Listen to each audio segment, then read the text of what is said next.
Bonjour à toutes et à tous, c'est Paul Dame pour vous présenter aujourd'hui un sapin en sucette.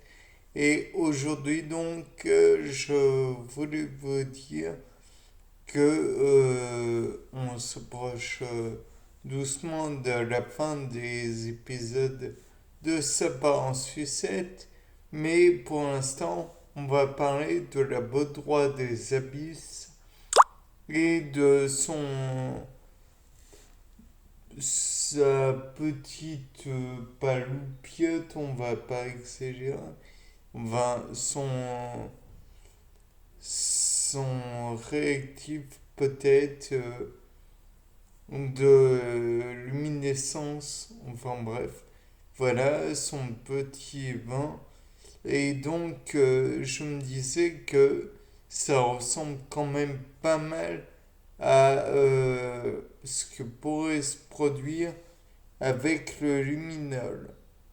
Et le luminol, en fait, permet de découvrir des traces de métaux du genre du cuivre, du fer, mais aussi peut faire découvrir du cyanure, carbone, azote négatif. Oui, c'est très mauvais, très mal expliqué, mais voilà. De plus, CU de plus pour le cuivre et FE de plus, je pense, pour le fer. Enfin bref, toujours est-il que dans le cas de comment dire, du luminol, on le doit à Monsieur Curtius et son père. J'espère que je ne prononce pas mal leur prénom, leur nom, pardon. Et ils l'ont découvert par sérendipité, en mélangeant de l'hydroxyde de sodium avec du peroxyde d'hydrogène, globalement de l'eau oxygénée, mais hautement concentrée, ou de l'hypochlorite de sodium. Finalement, c'est c'est le produit qui est dilué pour donner de la javel très globalement.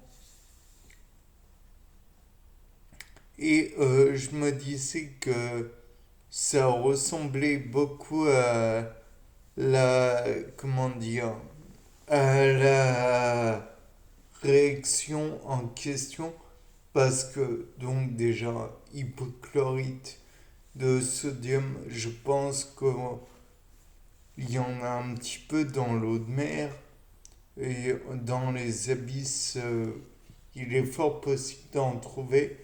Mais en plus, réaction avec du cuivre ou du fer, c'est d'autant plus important, d'après moi, parce que dans la croûte terrestre, surtout dans les fonds océaniques, on notera une grande concentration d'ions métalliques, tels que le cuivre et le fer, d'accord, mais aussi probablement du zinc, ou alors d'autres métaux auxquels je ne pense pas en cet instant. Peut-être du nickel, je sais pas. Là n'est pas la question. Toujours est-il que cette lumière attire, je présume, beaucoup les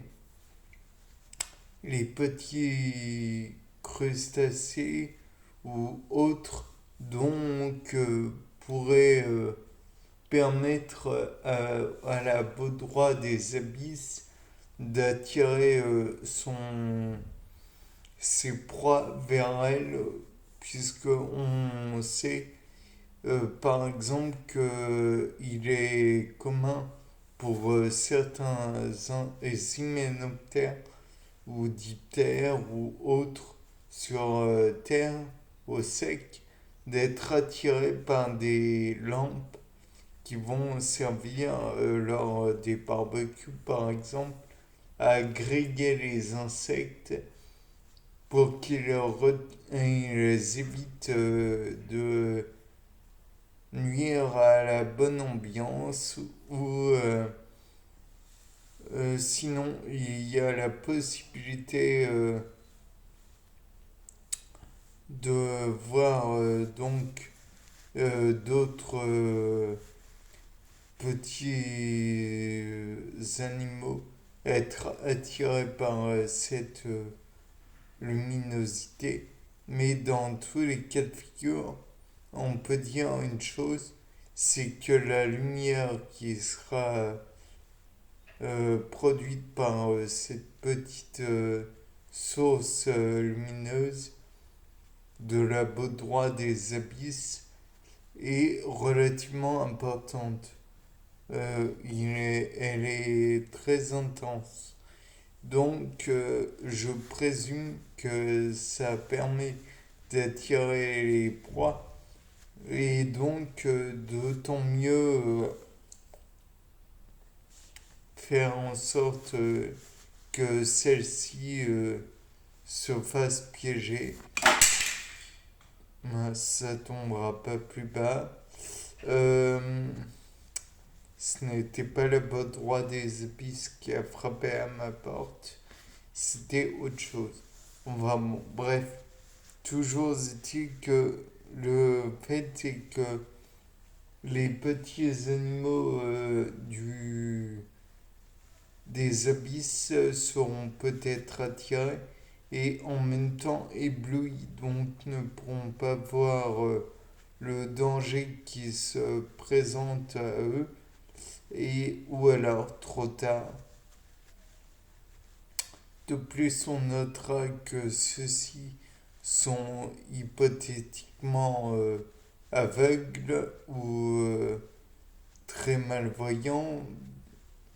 Donc, à mon avis, voyant une grande source lumineuse, sont attirés et rien de plus. Par la suite, on peut aussi dire que si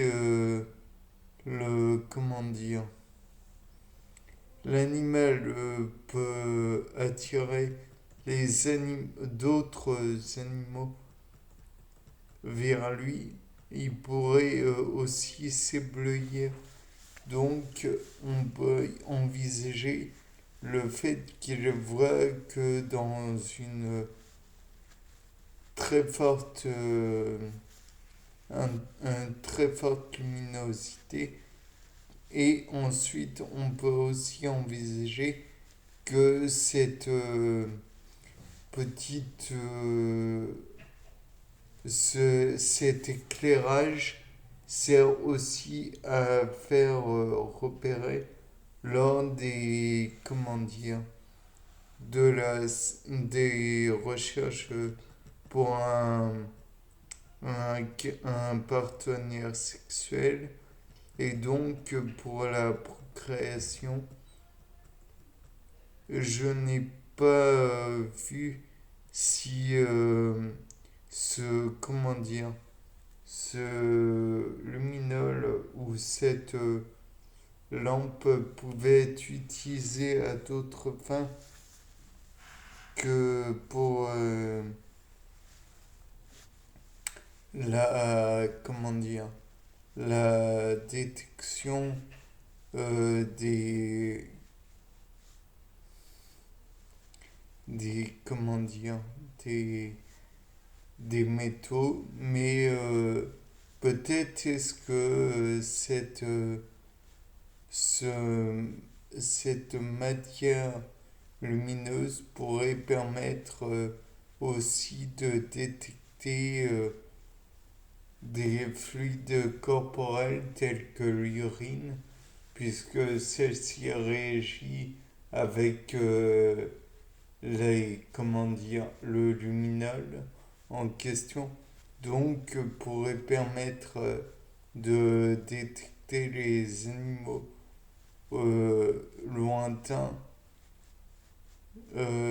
puisque ma réaction avec des métaux qui pourraient être présents dans le sang, bien que dans le cas des poissons, enfin poissons, à mettre entre très gros guillemets, sinon je vais me faire assaisonner par mes professeurs de biologie animale.